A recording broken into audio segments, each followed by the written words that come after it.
This is Coyote News. Tonight on Coyote Sports, the USD football team enters its bye week on a high note after Saturday's win against Drake. Plus, the women's soccer team picks up a victory over the weekend. I'm Erica Arpan. And I'm Anthony Gosh. Sean Bauer is live in the muck to talk about the cross-country team's upcoming competition. Plus, in the Reiners Report, Devin talks about the joys and pains of participating in fantasy football. First, the headlines. Cassidy? Hall of Fame catcher Yogi Berra died of natural causes last night at his home in New Jersey. Berra is known for his personality and his record 10 World Series championships with the New York Yankees.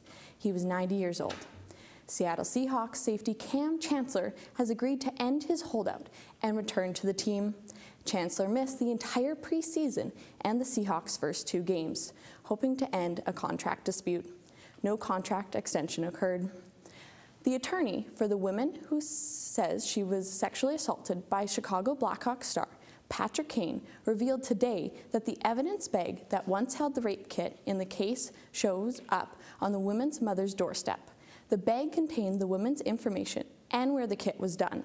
The attorney is calling for an independent investigation by the FBI or state troopers into how this could have happened. And those are your headlines. The USD men's and women's cross-country teams head up to Minneapolis this weekend to compete in the University of Minnesota's Roy Griek Invitational. This will be the both teams' first competition since the NDSU Bison opener on September 4th.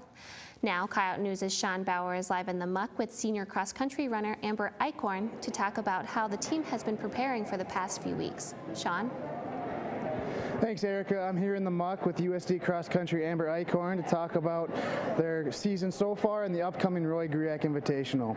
Thanks for joining us today, Amber. No problem. First off, the women's team comes into the season. They were the preseason pick to win the Summit League. How do you guys deal with those expectations moving on throughout the season?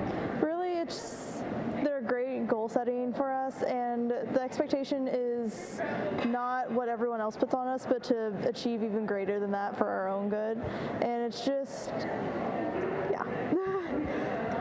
Now, you guys haven't competed since September 4th. How excited are you guys to get out this weekend and actually get out and compete, not just practice? It's a great relief, actually, because you train so much and you really, in practice, we don't get to see like the actual results until we actually get a race. So these past 2 weeks, I think, have made us all a little bit antsy. So it's going to be a great day to race. Now, the women's and the men's team travel and compete together. How would you describe the relationship between the men's and women's cross-country runners? Really, we're just a gigantic family. We get on each other's nerves, of course, but we're also there for whenever someone needs picked up or they're ever having a bad day, so it's a giant family. And for you, last year you were the first Coyote cross-country runner to compete at Division I Nationals. How have your expectations and goals changed going into this year? My goals and expectations really haven't changed all that much. Like, it was a great opportunity, but I didn't get everything I accomplished that I wanted. So it's just, the goals are higher and a little bit more expected now. Alrighty, well, thank you very much. That was USD cross-country runner Amber Eichhorn. Her and the Coyotes compete this weekend up in Minneapolis. Live from the muck for Coyote News, I'm Sean Bauer. Thanks, Sean. The USD football team won its home opener on Saturday as they defeated Drake 52-0. Jacob Warner's interception in the first quarter set the Coyotes up on the 1-yard line and gave momentum to USD. Running back Trevor Balma punched in his first touchdown of the day after the pick. Balma led the way offensively with 117 rushing yards and 3 touchdowns. The Coyote defense forced 3 turnovers, including Warner's interception, and earned its first shutout since 2011. The victory was USD's 13th consecutive home opener win dating back to 2003. The win moves USD to 2-1 on the season. The Coyotes are off this week and play next on October 3rd as they host Youngstown State for Dakota Days. The women's soccer team came out on top this weekend over UNI by a score of 1-0. Despite the win, the team's season so far has left them with a 3-7 record. From the effects of traveling and an irregular season, head coach Mandy Green says so far the year has been a growing experience.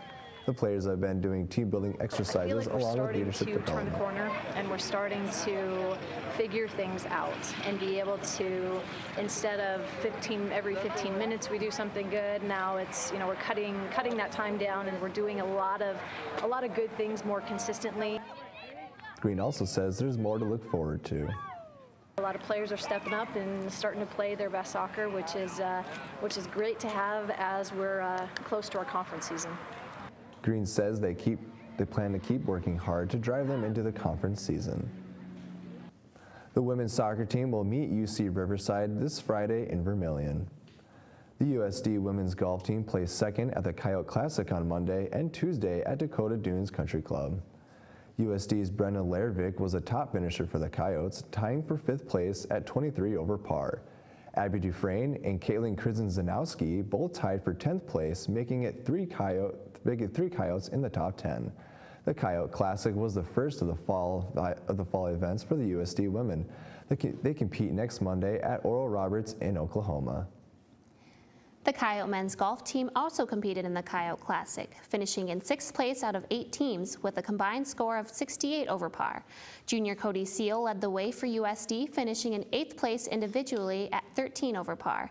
Andrew Brown took 17th place, and Grant Campbell placed 18th for the Coyotes.